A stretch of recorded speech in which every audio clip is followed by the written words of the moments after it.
I've always loved hiking alone in the woods. I live in a small town in the Pacific Northwest, and we're surrounded on all sides by dense forest. The kind of forest where the trees press in so tight together that the light barely cuts through unless you're in a clearing. The kind of forest where the silence has weight. A lot of people in town don't go too far in, at least not alone, but I've always felt at home out there, especially in the early morning hours. Sometimes I'd leave in the dead of night and just walk. Something about being out there in the dark, with the world asleep and no distractions, was comforting in its own strange way. Most of the time, I brought a flashlight but kept it off unless I needed it. I liked to let my eyes adjust. It felt like being submerged under something quiet, still, and cut off from the rest of the world. If I timed it right, I'd be out there long enough to watch the sun rise over the trees, turning everything soft and gold. There was a network of trails through the forest, most of them known only by people who'd grown up around here. Some of the older ones had fallen out of use, barely visible anymore, just faint paths pressed into the dirt from decades of old footsteps. I'd found a few game trails, too, that cut across the main ones. Sometimes I followed them just to see where they went. That's what I was doing the night I stumbled on something that didn't make sense. It was early fall. I remember that because the leaves had just started to turn and fall, and the nights were getting colder.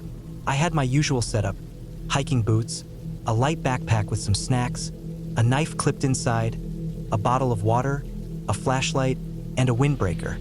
I left around 2 a.m. The moon was out, which helped with visibility, and I walked for maybe an hour before cutting off the main trail onto one of the lesser-used ones. I didn't have a set destination. I just liked walking. There was a spot maybe 3 or 4 miles in where the trail narrowed and started winding uphill. The trees got thicker, the ground soft with moss, and the underbrush cleared up a bit. That night, something caught my eye. A flash of dull silver in the moonlight off to the left, just past a line of fir trees. At first I thought it was trash. People sometimes dumped old appliances out here, though not usually this far in. I stepped off the trail to check it out. Curiosity got the better of me. The ground sloped down sharply for a bit, then leveled out into a sort of natural clearing I didn't remember ever seeing before. And that's when I saw it. It looked like someone had tried to build a kind of makeshift camp down there. Not just one tent or a little lean-to, but an entire cluster of crude shelters. Shanties, really. Maybe a dozen or so. They were made of whatever materials someone could scrounge up. Scrap metal, wooden pallets, bed sheets stretched between branches. Some had tarps pulled over them. Others had rusted signs nailed across their sides like siding. One had what looked like part of a van door wedged into its front. At first I thought it was some kind of homeless camp, or maybe squatters, but that didn't make much sense. We were miles from the nearest road, and this wasn't an easy place to get supplies to. Even hauling the materials out here would have been a serious task. But what really stopped me in my tracks was the fire. Right in the middle of the clearing was a small fire pit. Not a proper one with stones or a ring, just a burned-out old tire someone had used to contain the flames. And the fire was still burning. Not roaring, but steady. Glowing embers, faint flickers of flame licking the inside edges. Someone had lit it not long ago. Maybe an hour, tops. I stood there for a long time just watching and listening. But the place was silent. No footsteps, no murmurs, no coughs, no rustling, nothing. It was like standing in a graveyard, and that's what gave me chills.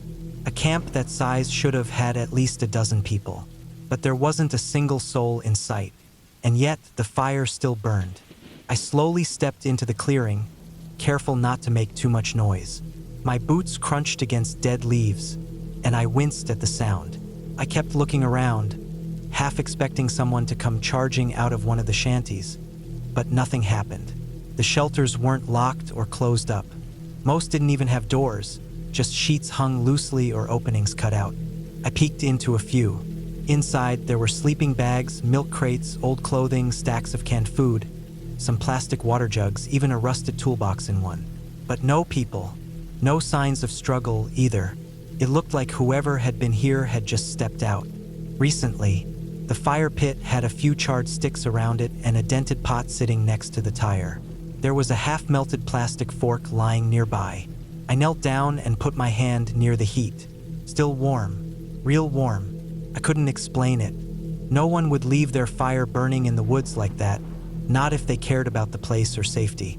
And even if they did, why would everyone leave? Their stuff was still here, even their clothes. I saw a jacket draped over a plastic chair near one of the hovels, like someone had just taken it off.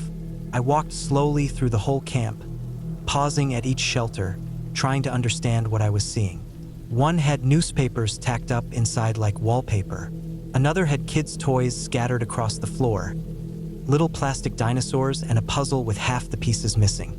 There was a weathered notebook lying open on a crate, pages fluttering in the breeze. I didn't read it. I didn't want to touch anything. The deeper I moved through the place, the more unsettled I felt. It wasn't just the absence of people. It was the feeling that they were nearby, watching, hiding. Every time I turned my back, I felt like something was behind me. I kept glancing over my shoulder, expecting to see someone standing at the edge of the trees, but the woods were empty.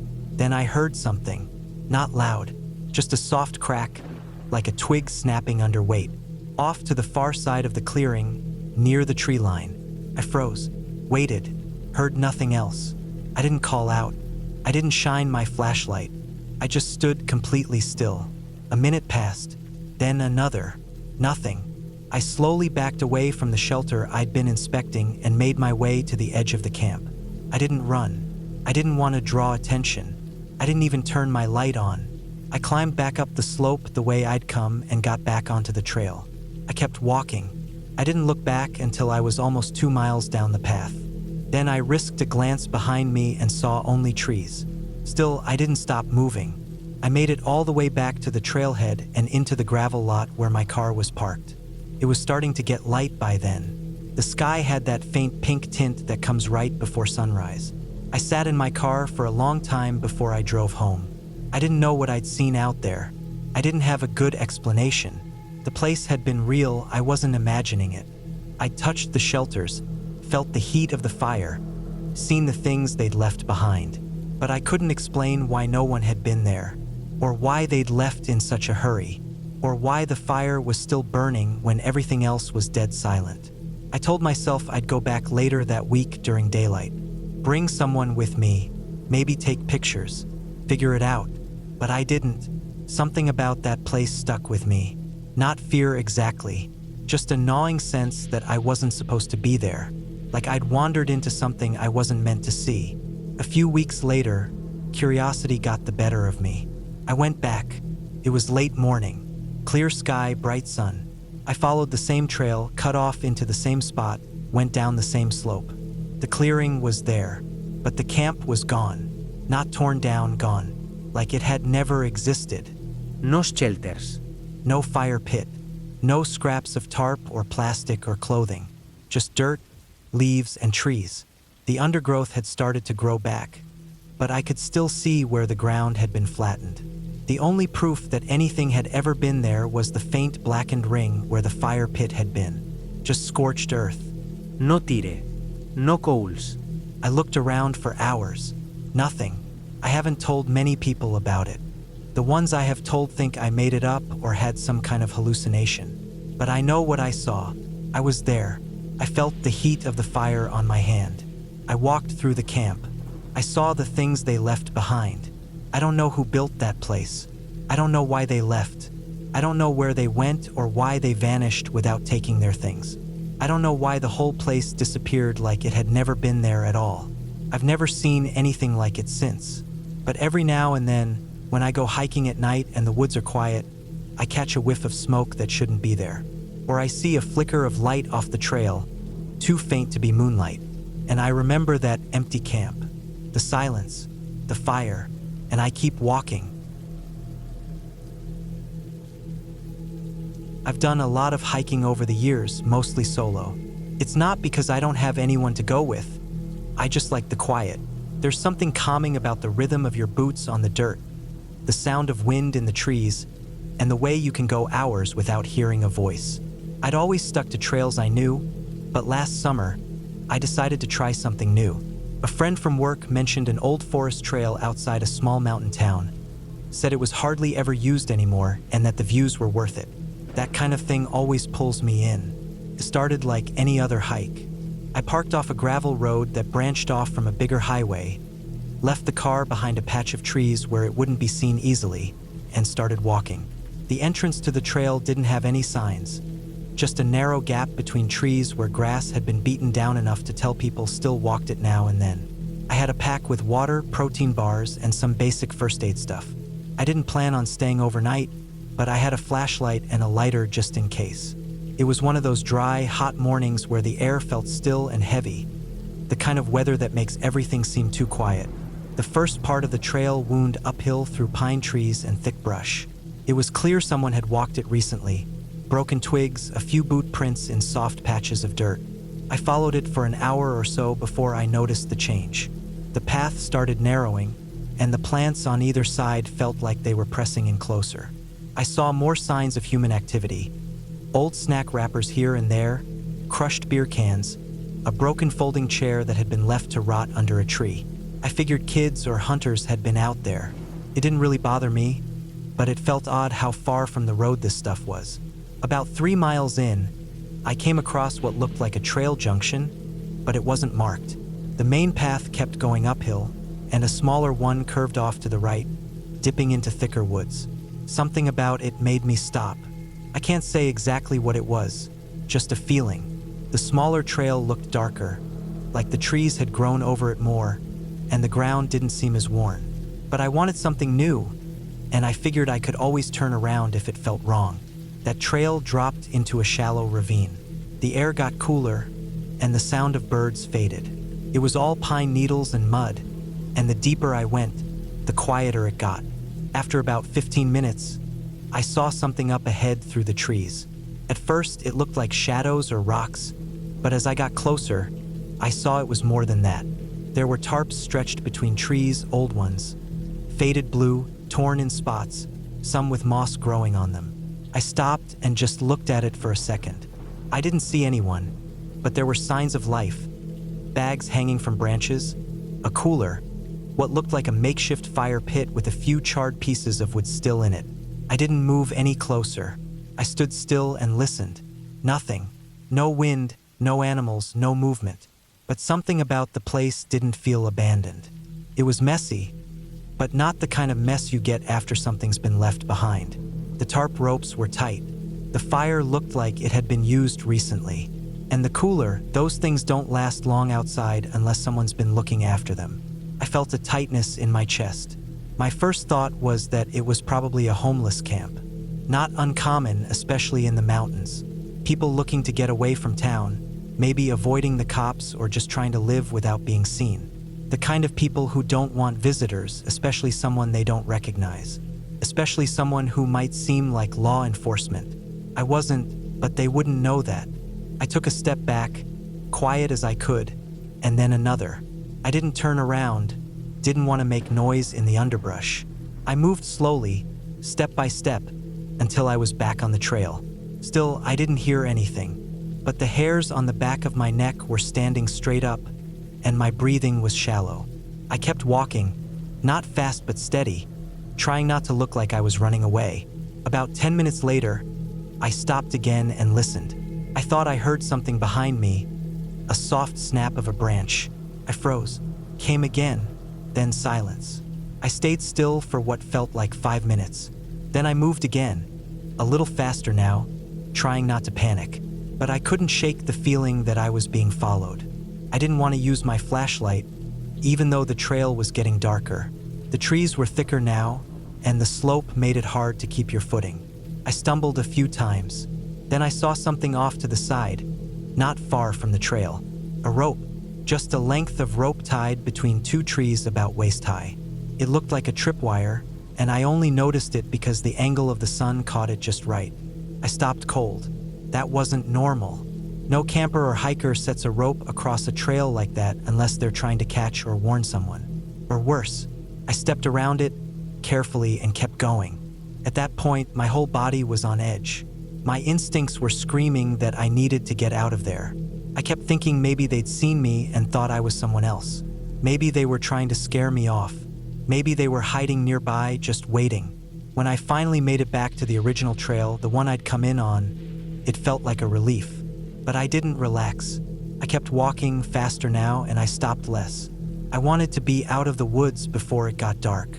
But the thing was, it already felt darker than it should have.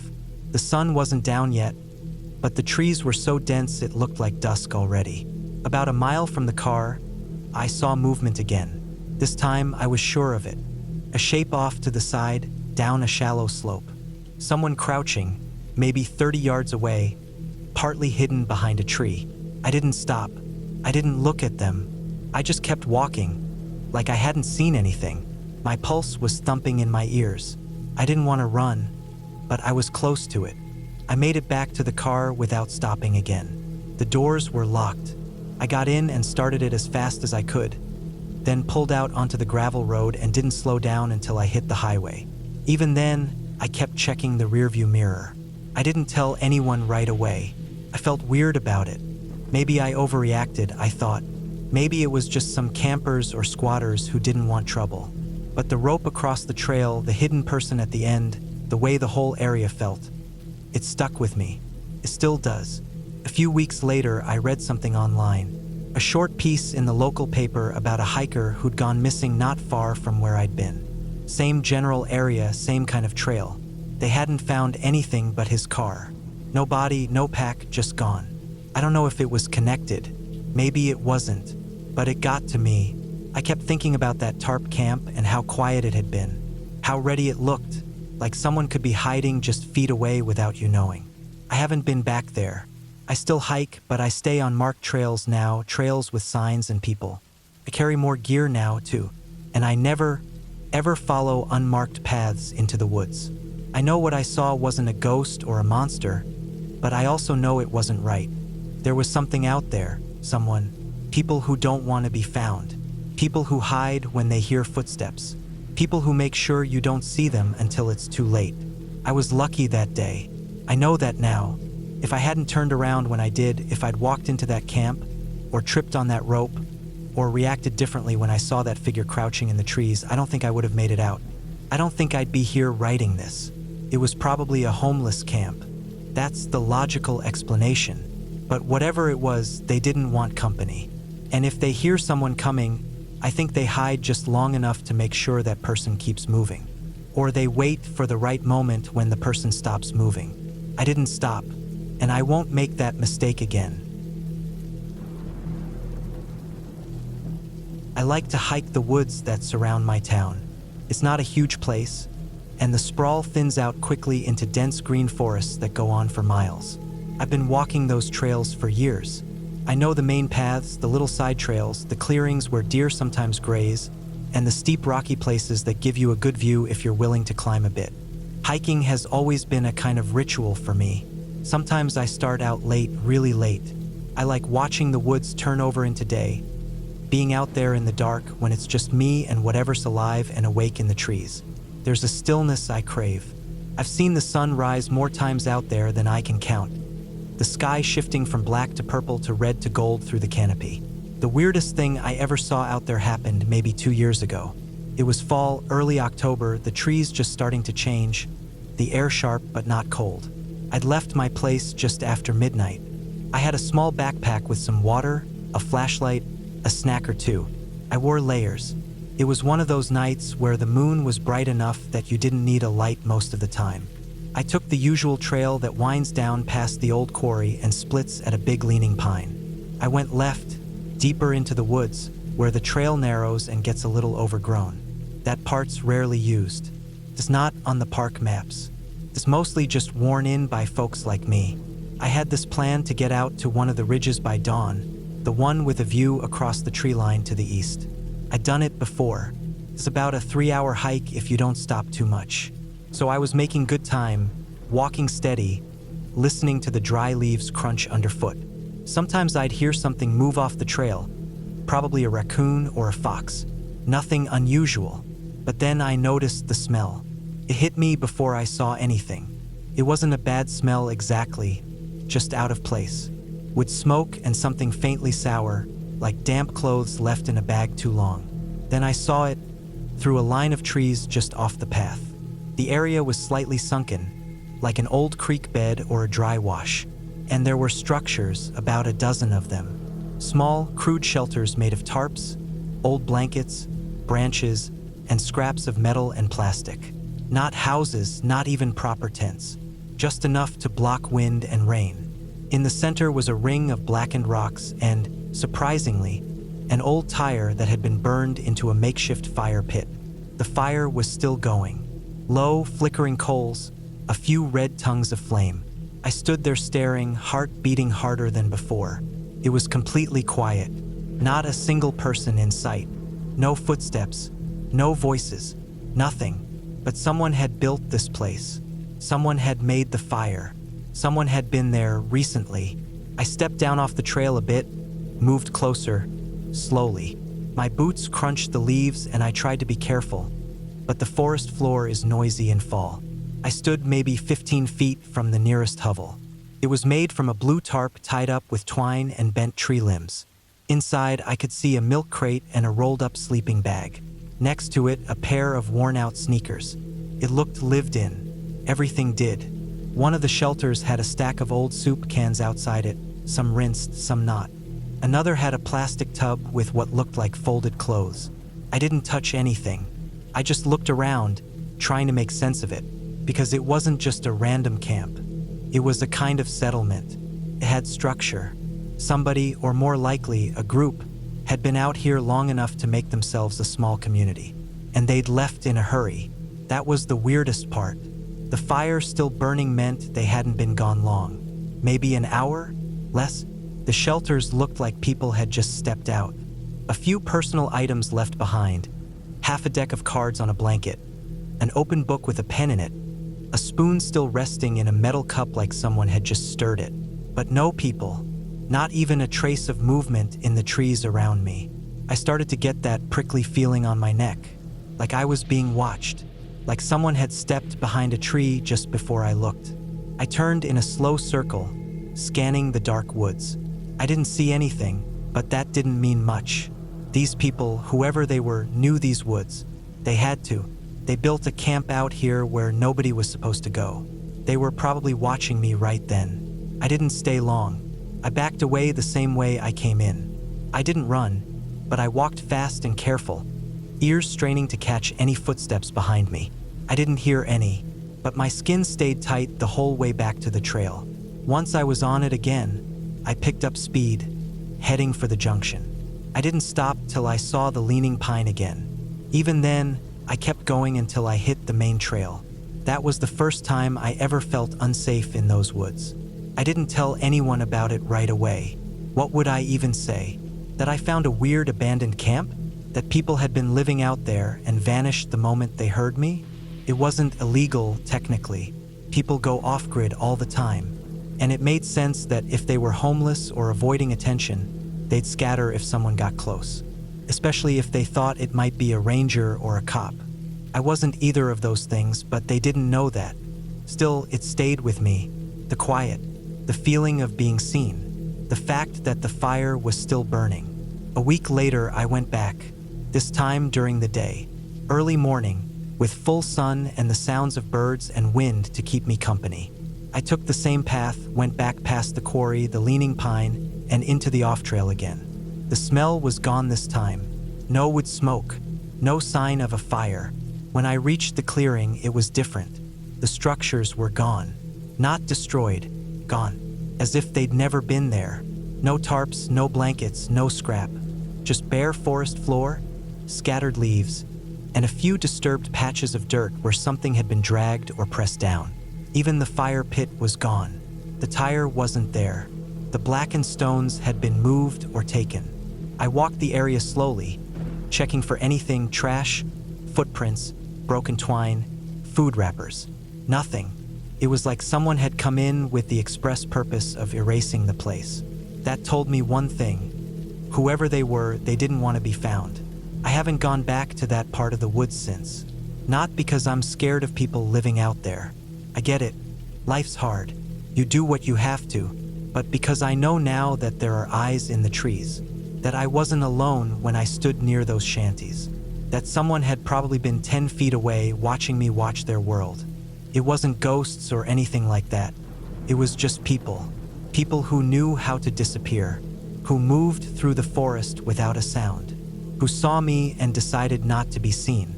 And that's what makes it stick in my head more than anything. That while I was poking around like a dumb hiker, someone else was standing still in the dark, holding their breath, making no sound, watching, and I never even knew. Now when I hike, I stay on the main trails. I still go out at night sometimes, but only on the paths that are mapped and known. I still love the sunrise. I still love the quiet, but I don't go off trail anymore. Not because of bears or getting lost, but because some quiet places are quiet for a reason. And if I see a fire still burning in the dark again, I'm turning around. I hike a lot. It's not a fitness thing, really, it's more of a habit that grew from boredom and stuck. I live in a small town bordered by thick forest, and from my backyard, there's a narrow trail that cuts into it. Over the years, it's become my space, a quiet spot I disappear into when I need to think, or when I can't sleep, or when I just want to be alone. I've walked that trail in the heat of summer, during the brittle silence of winter, and on more nights than I can count. Sometimes I go so late that I get to see the sunrise out there, through the trees. It's a strange kind of peace, somewhere between freedom and isolation. The trail itself splits off in a few places. One way leads up a shallow ridge that eventually opens to a rocky overlook. Another winds deep down into the woods, past an old drainage ditch and into a basin where it always feels 10 degrees colder. That second path is the one I prefer. It's quiet there, shaded by huge pines and scattered with little clearings where deer sometimes sleep. I rarely run into people, and when I do, it's usually just another early riser or some retired guy out for a stroll. But one morning, this was early spring last year, I saw something I'd never seen before. I'd headed out a little after midnight with the plan to wander until sunrise. The air was damp, the ground soft under my boots. It had rained lightly earlier in the day, and everything smelled like wet bark and earth. I had my headlamp on low, just enough to see the trail. I wasn't in a rush. I'd done this walk dozens of times.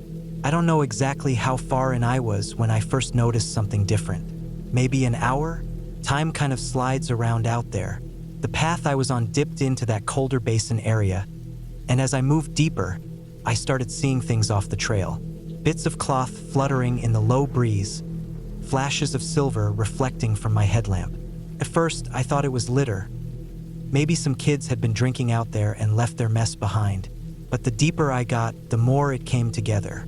There were structures, little shacks made of scrap wood and plastic sheeting, tarps tied between trees, even a few metal panels leaned together to form makeshift walls. They were built low to the ground in a sort of haphazard circle, maybe 7 or 8 of them. In the center was what looked like a fire pit, though it wasn't made with stones or bricks. Someone had set an old tire in the middle and burned inside it. The fire had burned recently too. I could see faint orange embers still glowing at the base, and thin smoke curling up into the air. But here's what got me. There was no one there. No movement, no sound. Not even a breeze through the trees. The place was dead silent. But I could tell people had been there recently. Clothes were hung to dry between branches, still damp from the rain. A rusted can of beans sat open near one of the shelters, with a plastic fork sticking out. A pair of boots were left just outside another hut, pointed outward like someone had just stepped out of them. It wasn't abandoned. It was just empty. I stood still for a while, listening. I turned off my headlamp to let my eyes adjust. In the dark, the glow of the embers looked brighter, more alive. The way the huts were set up told me it wasn't just a temporary camp. This had taken effort. Whoever made it planned to stay a while. But if that were true, where the hell was everyone? I should have at least heard someone shift in their sleep or rustle around. The forest at night always makes noise. Owls, bugs, frogs. But in that moment, there was nothing. I stepped closer, slowly, keeping my ears open. I didn't want to spook anyone if they were asleep, or worse, make it look like I was snooping. But I was curious, and the silence was starting to feel heavy. I passed one of the makeshift huts, peered inside. Just a blanket on the dirt floor and a milk crate with some torn magazines. No backpack, no food, no signs of someone currently living there. Another shack had a tarp over the top and an old mattress inside. Filthy, sunken in the middle. Again, no personal belongings. It was like everyone had just vanished. And that's when the thought hit me hard, like ice water in my veins. Someone was probably still there, watching. It made too much sense. If this was some kind of homeless camp, they'd know how to lay low. Especially if they thought someone like me, maybe law enforcement or a ranger, was wandering close. They wouldn't just hang around and wait to be found. They'd slip into the woods, stay just out of sight, wait for me to leave. That thought turned the silence into something else entirely. It didn't feel peaceful anymore. Felt loaded, like eyes were on me, watching to see what I'd do next. I didn't panic. I didn't run. I turned and walked slowly back the way I'd come, keeping my pace steady. Every few seconds, I looked around, not fast, just casual, but I didn't see anything. No figures. No faces. Still, I could feel it, that tension, like the forest was holding its breath. After maybe 10 minutes, I started hearing sounds again. Normal forest sounds. A bird chirping, leaves rustling with a breeze. Felt like coming up for air. By the time I made it out of the basin and back onto the main trail, the sky had started to brighten. The first light of dawn was pushing through the branches. I didn't stop walking until I was back in my yard. That day, I didn't tell anyone. I just took a shower, laid down, and stared at the ceiling for a long time. The image of those huts, so carefully built, so recently used, sat in my head like a weight. I couldn't shake the feeling that I had walked into someone else's space, someone who didn't want to be found. The next few nights, I stayed home. I kept thinking about what could have happened if I'd stayed longer, or if I'd stumbled into that camp while they were still there. I wasn't afraid of homeless people, not in the general sense, but people living off the grid, deep in the woods, away from any eyes or rules. They're doing that for a reason. You don't hide unless you have something to hide. A week later, I went back in the daylight. I took a different route and approached the basin from the other side, more cautiously this time. But when I got there, the camp was gone. Completely. The huts had been torn down, the tarps removed, the fire pit dismantled. A few dark spots on the dirt were the only sign anything had been there at all. It was like they'd picked up and vanished overnight. I don't know if they saw me and decided it was time to move on, or if they'd planned to leave anyway, but they left no trace. And that told me they'd done this before. I still hike. I still go out late, sometimes all night, but I don't go down to that basin anymore. Not because I'm scared exactly, but because I've learned to respect spaces that aren't meant for me. I wasn't supposed to find that camp, and whoever was out there, whoever was watching, they let me walk away. And I think about that sometimes, how easily they could have made it otherwise. It started with some offhand chatter one weekend afternoon. I was maybe 18 at the time, bored and restless, sitting around with a couple of guys I'd known since grade school. We were talking about local places we hadn't seen yet, old tunnels, burned out sheds, rumors about caves near the quarry. Just typical stuff when you're young and itching to explore. One of them, Mike, brought up an abandoned mansion just outside of town. According to him, it was a real place, not just an urban legend. Big house, empty for years, maybe decades, and the neighbors apparently hated anyone coming near it. Said they'd call the cops if they saw strangers snooping around. Of course, that just made it more tempting.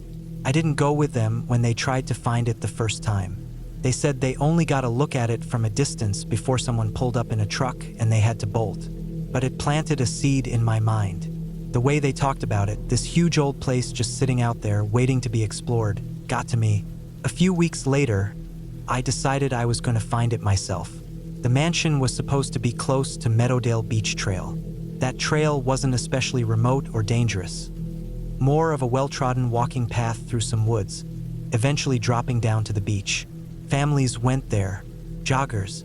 But if you went off-trail a bit, it connected up to other patches of forest, and I figured that was the best way to approach. No neighbors, no street cameras, no patrol cars. I'd just sneak up from the back through the woods and give the place a quick look. I plugged the address into my phone's GPS, saw it was roughly northeast of the trailhead, and packed a light bag. Nothing crazy, just water, a flashlight, my phone, and a knife I kept in my hiking gear. I wore dark clothes to blend in better, figuring I'd rather not be seen by anybody at all. It was about noon when I set out, sun directly overhead, sky mostly clear. I remember that distinctly. Everything was calm, nothing felt off. The first part of the trail was routine. I saw a couple people out walking their dogs or out for a jog, but nothing unusual. After about 20 minutes, I veered off the main path where the tree cover thickened. From that point on, I started using my GPS more closely, trying to line myself up with the location of the mansion. It didn't take long for the forest to change. The brush got denser. There were more fallen branches, and the trees grew closer together. It was obvious that most people didn't come this way. I kept going, stepping around ferns and ducking under limbs, checking my phone every few minutes. After another 15 minutes or so, I stumbled out onto a strange stretch of pavement. It was a narrow, paved back road cutting through the woods. No signs, no lines, just a stretch of old asphalt cracked and dirty with moss growing through the edges. It was out of place. I hadn't seen anything like it on the satellite view. I stood there for a second, catching my breath and listening. That's when I thought I heard a vehicle, just the faintest rumble, like tires on pavement. My heart jumped. I looked both ways and didn't see anything, but I panicked. I darted across the road and climbed up the steep embankment on the other side. It was steeper than I expected, and the loose dirt made it hard to get good footing. I grabbed at roots and rocks, pulling myself up as fast as I could. When I finally got to the top and crouched down behind a thick patch of brush, I looked around to see where I was. What I saw stopped me cold. There was a camp just ahead of me, maybe a dozen tents spread out across a clearing in the woods. They weren't bright-colored camping tents like you'd see at REI or in campgrounds. These were older, beat-up, mismatched. Some were military style. Others looked like they'd been stitched together from tarps and sheets. There were no camp chairs, no coolers, no visible cooking setup. Just the tents and some plastic crates stacked here and there. It was eerily quiet. No voices, no movement, just a stillness that made the hairs on my arms rise. It was early afternoon, plenty of daylight, and yet something about the camp felt off. I don't know what I expected from an illegal campsite or a homeless encampment out in the woods, but this felt more deliberate. There was a kind of order to how it was arranged, like the tents had been carefully placed with enough space between them. I didn't see any trash, which was odd, and it didn't look abandoned either. No weather damage, no signs of decay. I didn't stick around long. Something about it made me want to get the hell out. I quietly backed away from the brush and started moving downhill, taking a wider arc to avoid the road.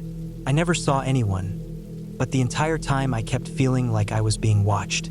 That creeping sensation on your neck, like eyes were tracking you but you can't pin down where from.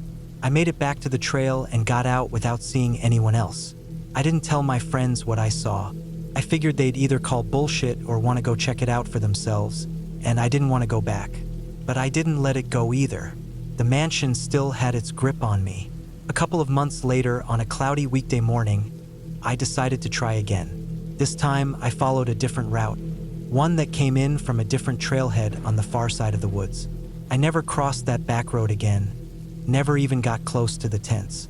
And eventually, I did find the house. It was exactly what I expected. A large, decaying structure hidden behind overgrown trees and a rusted metal gate. Paint peeling, windows boarded or broken, the yard swallowed by weeds. I circled the place for a while, keeping a safe distance. I never tried to go inside. It wasn't about that anymore. Just seeing it with my own eyes felt like closure. But the camp stuck with me, more than the mansion. I never went back near it. I never saw anyone there. And yet I knew, without a doubt, that someone was there. They just didn't want to be found. And for all I knew, when I crouched behind that brush staring at those tents, they might have been staring right back at me. I don't hike off-trail anymore. Not after that. I've always liked walking the woods behind my town. They're not part of any state park or designated trail system, Just acres of old forest stretching behind the housing developments and scattered farmland that make up most of this area. People around here call it the Ridge because the land rises just enough to give you some views if you go far enough in. I guess some folks used to hunt there back in the day, but not so much anymore. You'd think with how close it is to town, there'd be more foot traffic, but there's never been. Most people I talk to don't even know the trails are back there, or they know and just avoid them. I'm not sure why. Maybe they just don't care for being out in the woods alone. But I do. I like the quiet. I like being out there when the sun's just coming up. I'll take off around midnight sometimes, after I'm done with everything for the day. I put on a headlamp and bring a thermos of coffee, maybe a granola bar or two, and I just start walking. There's a trailhead a few blocks from where I live, though you have to climb over a fallen fence to get to it now.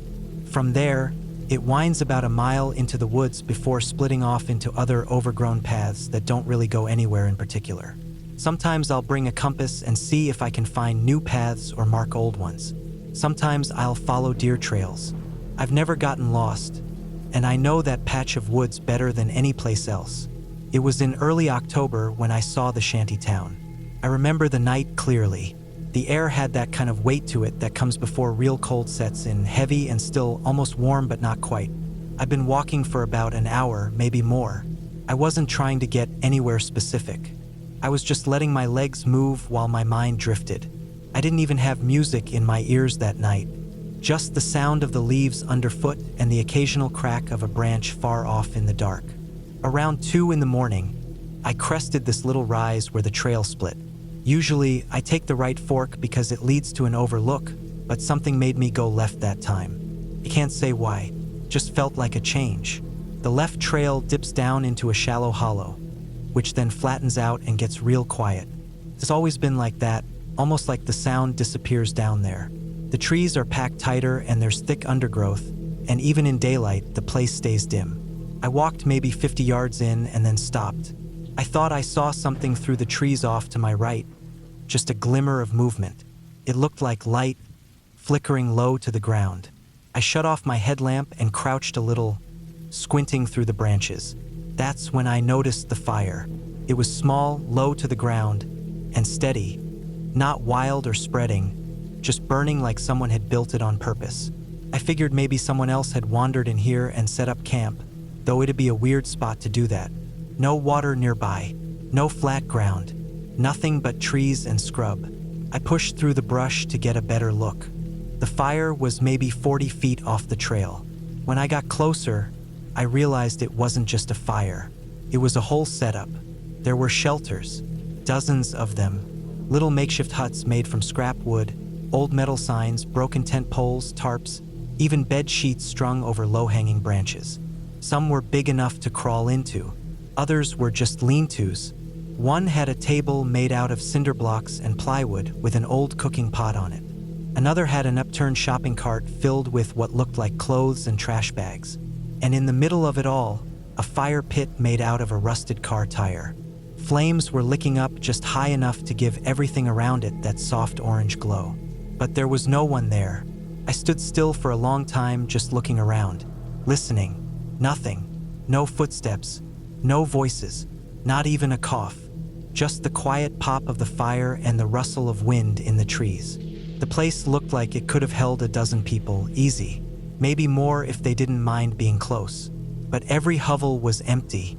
Some had sleeping bags half rolled out. One had a radio with a wire sticking up like an antenna. Another had a backpack leaning against the entrance. The zippers were open, and I could see a toothbrush and a deck of cards inside. Everything looked used.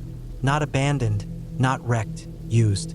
Like whoever lived there had just stepped out for a second. But there was no trail out. No sign of where they'd gone. I kept my light off and walked slow. I didn't want to spook anyone, just in case someone was still around. I checked a few of the shanties, peeking inside. They all had little bits of life in them. Empty cans, worn-out boots, folded jackets, even a photo in one of them, tucked into the wall with a pushpin. I looked at it for a long time. It was a woman holding a baby. The picture was faded, edges curling up, but not ruined. I started to feel weird then. Not scared exactly, but wrong. like I shouldn't be there, like I was trespassing on something private. I stepped back from the shelters and circled wide around the fire. I didn't want to touch anything. I didn't even want to leave footprints in the packed dirt. I was just trying to take it all in. It wasn't just the fact that it was empty. It was how quiet it was. The whole place felt paused, like someone hit a button and froze time, and I was the only one still moving. I crouched down and looked at the fire. It was fresh. The wood was still solid, not crumbling, and there was no smell of long burnt ashes. Someone had built it within the last few hours, maybe less. I stayed there for maybe 15 minutes just watching, waiting. Then I heard something, a long, slow cracking sound, like a stick being stepped on. It came from deeper in the woods, beyond the far edge of the camp. I stood up straight and looked that way. Nothing, just darkness. I held my breath, listening. Another crack, then another. I turned and left. I didn't run, but I didn't waste time either. I walked fast, kept to the trail, didn't look back. When I got back to the fork, I took the right path this time and climbed up to the overlook. I stayed there until dawn, sipping cold coffee and watching the sun come up over the trees. My legs were stiff and my hands wouldn't stop fidgeting. I didn't tell anyone about it at first. It felt strange to talk about, like maybe I'd stumbled into something I wasn't supposed to see, but it kept nagging at me. So a few days later, I went back. It was late afternoon this time, still light out. I followed the same trail, same hollow, same spot. Nothing. The camp was gone. Every shelter, every tarp, every scrap of fabric or trash, gone. The fire pit was still there, but cold and black. The tire burned through and collapsed in on itself. The ground was scuffed up in places, but not as much as I expected. It didn't look like a dozen people had packed up and left. It looked like the whole thing had never really been there. I walked the perimeter, checked the brush. No signs, no footprints, no wool tracks or paths out. I even circled back and looked in a wider area in case I'd somehow gotten turned around. Still nothing. I went back 3 more times over the next couple of weeks. Same thing, just quiet woods. No signs of life. No sign that anyone had ever camped there. Eventually, I stopped going that way.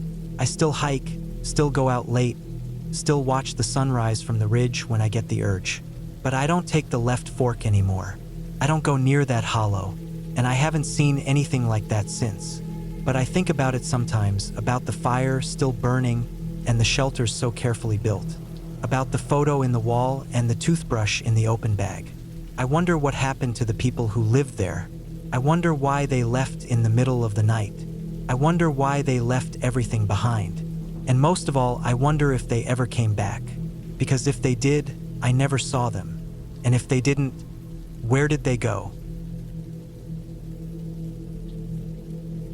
I'm from Australia, and I know everyone goes on about how everything here is out to kill you. The snakes, the spiders, the jellyfish, the crocs. And they're not wrong. I've had a few close calls growing up, especially up north.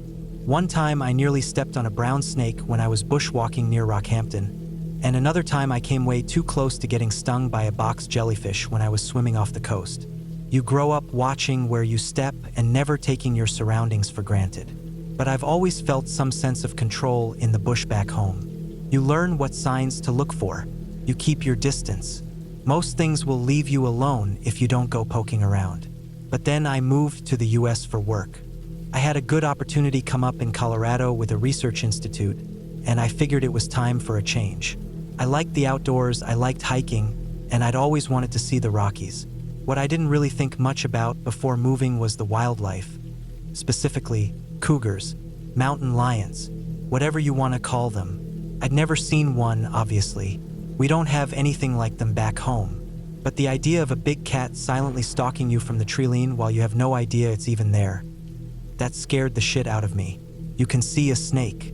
You might not see a jellyfish, but at least it doesn't have claws. A cougar? That thing could be 10 meters away and you'd never know it until it was too late. Still, I didn't let that fear stop me. I didn't move all the way out here to sit inside. I started doing weekend hikes, starting with the easier trails. I liked the isolation, the cool mountain air, and the forests that stretched on forever. It wasn't like the bush I was used to, but it had its own kind of beauty. You could walk for hours and not see another person. That appealed to me. I needed that solitude sometimes. This story happened in early fall. It was that time of year when the weather gets crisp but not too cold yet, and the leaves start turning. I'd heard about a trail a few hours west of Boulder. Quiet, not overly trafficked, but with some good views if you made it to the ridgeline. It wasn't a popular one with tourists, which I liked. I checked the topo maps, marked out a route that would take me about 2 days with a good spot to set up camp overnight about 12 miles in. I packed light, just the usual: tent, food, bear spray, water purifier, extra layers, basic first aid, and a knife. Not because I expected to use it, just habit from years of camping. I parked the truck at the trailhead on a Saturday morning. There were only 2 other cars there. That gave me a bit of peace. The first few miles were uneventful. The trail wound through pine forest, mostly flat at first, then slowly gained elevation. The air smelled like earth and pine needles. It was quiet, too quiet in a way. I'd usually hear birds or small animals rustling around, but not that morning. I chalked it up to being in unfamiliar terrain and kept going. Around midday, I stopped at a small clearing and ate some jerky and nuts, then moved on. The farther I hiked, the less the trail looked maintained. The path narrowed, and parts of it were covered in leaves or blocked by dead branches. I checked my map a few times to make sure I hadn't veered off. Everything matched. I was where I was supposed to be, but it still felt off, like the trail was being swallowed by the forest.